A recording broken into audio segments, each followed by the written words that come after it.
points. Did you know you could get a check for actually cutting back on your water use? Ken Kaplan, the noble agent, joining us now with a way to conserve water in your home. It's what it's all about. Yep. Mandatory restrictions are right around the corner. Good morning, first of all. Good morning. Okay, so some tips here. What do I need to do? Folks want to know how to save water. They may not know exactly the best way to go about it. Low flow shower heads, low flow toilets, all of these things that you can do to minimize the use. Slowing down your shower, meaning make it quick, get in and out of there, take the kids, make sure they're getting out of there. Those are the things you really need to focus on as a homeowner or as a renter who's paying water bills on residential use. What most people don't think about is, okay, let's turn off all of the appliances and everything that uses water inside the house. Let's go check the water meter. Is the water meter still running when everything is off? Then you know you've got a leak. Slow or big, you know you've got a leak. That's really important to do. There are so many rebates out there right now that are available for people that they don't even realize. You can get $100 back for installing a low flow toilet.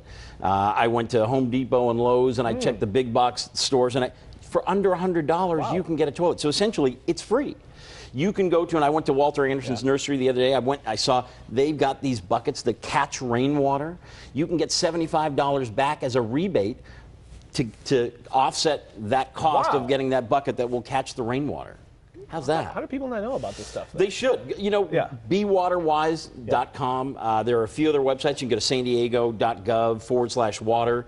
There are other things you can do. There's a $2 a square foot rebate for taking out your grass and then putting in drought tolerant or zero water use. And a lot of people are choosing to do that right now. Why not?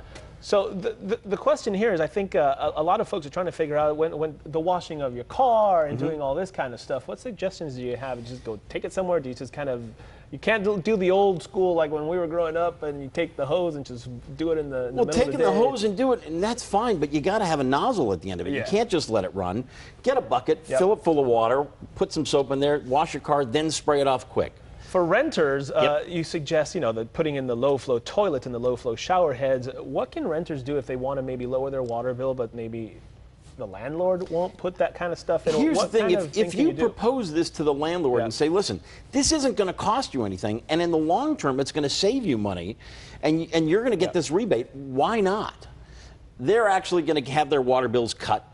The bottom line is, any interim period when there's not a tenant in there, they'll know that at least the house isn't leaking water, and it's not going to cost them extra dollars when it's not, when it's not full. I think I talked to you before about water bills. Sometimes make a decision whether or not you're going to purchase a home, for example, because we had looked at one and said the water bill in that house would be too much. Is that kind of a factor at all now versus a couple of years ago? It absolutely is. I had some people who were in from out of the country, and they said, you know what, gosh, why is it so dry? We don't see a lot of grass. And I said, well, we're cutting back because of the drought. They were curious, and they wanted to know, what's it going to cost to maintain this? If you're thinking about buying a home, if you're going to be renting a home, ask the landlord, ask the listing agent, and ask them, hey, listen, can I see a copy of the water bills and what it's costing to run this home, over the past 6 months? For these rebates, about on average, how long do you have to do that? Okay, so here's the thing. They go as fast as it comes in. So it's as the money is there. If it gets depleted and it's out, you've got nothing. This stuff was implemented, part of it in July of last year, part of it in June of this year. So funds are only there until they've been depleted. And who qualifies? Anybody who buys these things? Any residential home that purchases a toilet, a low-flow shower head, you can actually even get the timers for sprinklers, and those are actually covered, and you can get a rebate on those. So it's really important to do. We need to do it for everybody. Receipts of the stuff we bought. Did I get my rebate? And before you do anything on your front lawn, if you want that rebate on your on that $2 a square foot, make sure that you're following the procedures, which means you need to take pictures beforehand.